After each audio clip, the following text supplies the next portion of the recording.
कभी सोचा है कि एक दिन की सुर्खियां किसी देश के बारे में क्या कुछ बता सकती हैं? आज 24 सितंबर 2025 की खबरें हमें एक ही दिन में संकट, संघर्ष और भविष्य की उम्मीदों की एक पूरी तस्वीर दिखा रही हैं। चलिए इस तस्वीर को थोड़ा और करीब से देखते हैं। तो आइए आज की खबरों में थोड़ा और गहरा उतरते हैं। बाढ़ की तबाही से लेकर आर्थिक घोटालों तक और फिर भविष्य की बड़ी योजनाओं तक, ये सब एक साथ मिलकर हमें क्या बताने की कोशिश कर रहा है। हमारी पड़ताल की शुरुआत होती है पूर्वी भारत से, जहां कुदरत का कहर एक बड़े मानवीय संकट में बदल चुका है। 250 मिलीमीटर, ये आंकड़ा कोलकाता में सिर्फ 24 घंटों के अंदर हुई बारिश का है।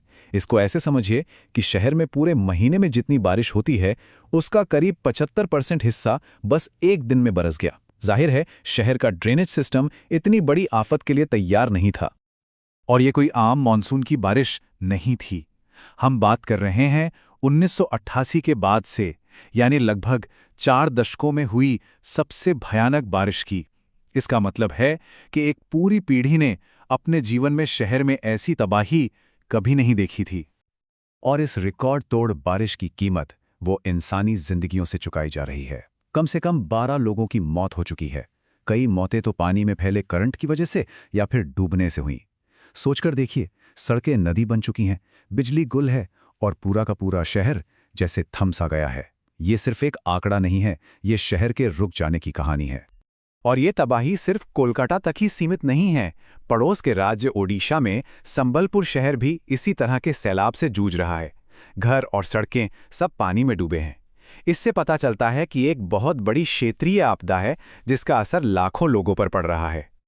और सबसे चिंता की बात तो ये है कि ये सब अभी खत्म नहीं हुआ है। मौसम विभाग का कहना है कि बंगाल की खाड़ी में एक और सिस्टम तैयार हो रहा है, जिसका मतलब है और बारिश आ सकती है।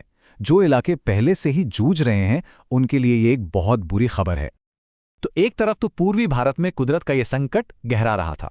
उसी दिन देश के फाइनेंस की दुनिया में एक अलग ही तरह का तूफान आया हुआ था।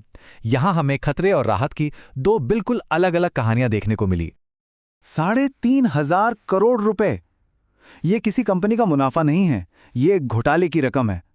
बीड़ की एक क्रेडिट कोऑपरेटिव सोसाइटी में हजारों आम लोगों ने अपनी खून पसीने की कमाई जमा की थी और अब वो पैसा गायब है।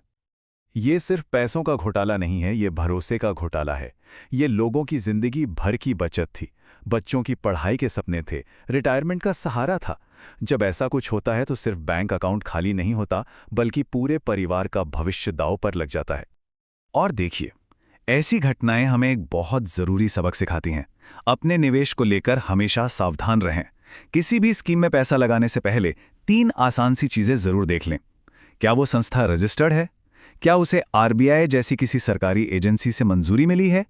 और क्या रिटर्न का वादा सच होने के लिए कुछ ज्यादा ही अच्छा लग रहा है? ये छोटी सी पड़ताल एक बड़े धोखे से बचा सकती है। लेकिन जैसा मैंने कहा, यह कहानी का सिर्फ एक पहलू है।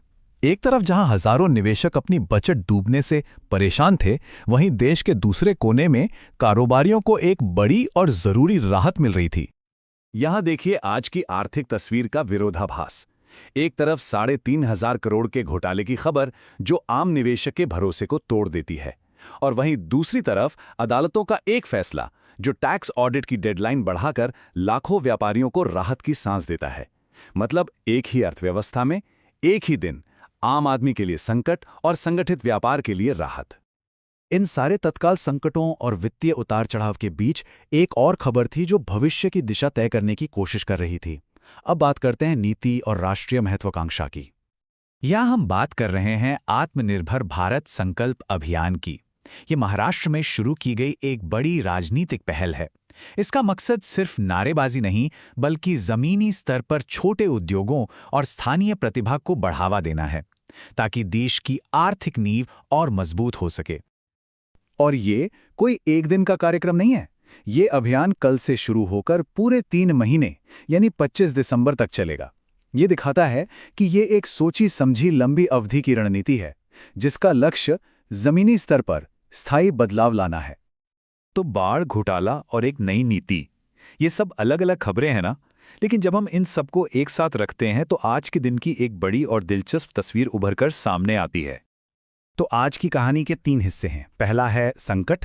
बाढ़ हमें दिखाती है कि कैसे लाखों लोग आज भी अपने अस्तित्व और सुरक्षा के लिए जूझ रहे हैं। दूसरा है वित्त, जहां एक घोटाला हमारी आर्थिक कमजोरियों को दिखाता है, वहीं टैक्स में मिली राहत सिस्टम के लचीलेपन को भी। और तीसरा है भविष्य। आत्मनिर्भरता अभियान जैसी पहल दिखाती है कि इन चुनौतियों के बावजूद नजरें आने वाले कल के लक्ष्यों पर टिकी हैं। तो कुल मिलाकर आज की सुर्खियां एक ऐसे देश की तस्वीर पेश करती हैं जो एक ही साथ कई मोर्चों पर लड़ रहा है। एक तरफ तो वर्तमान की आपदा से निपटना है, दूसरी तरफ आर्थिक व्यवस्था की चिंताओं को दूर करना है और साथ ही साथ भविष्य की महत्वाकांक्षाओं को भी साकार करना है। यही आज की जटिल और सच्ची हकीकत है। एक दिन की खबरें खत्म हो गईं, लेकिन कल की कहानी क्या होगी? ये एक ऐसा सवाल है जो हमें ये सोचने पर मजबूर करता है कि कैसे आज की घटनाएं ही आने वाले कल की नींव रखती हैं।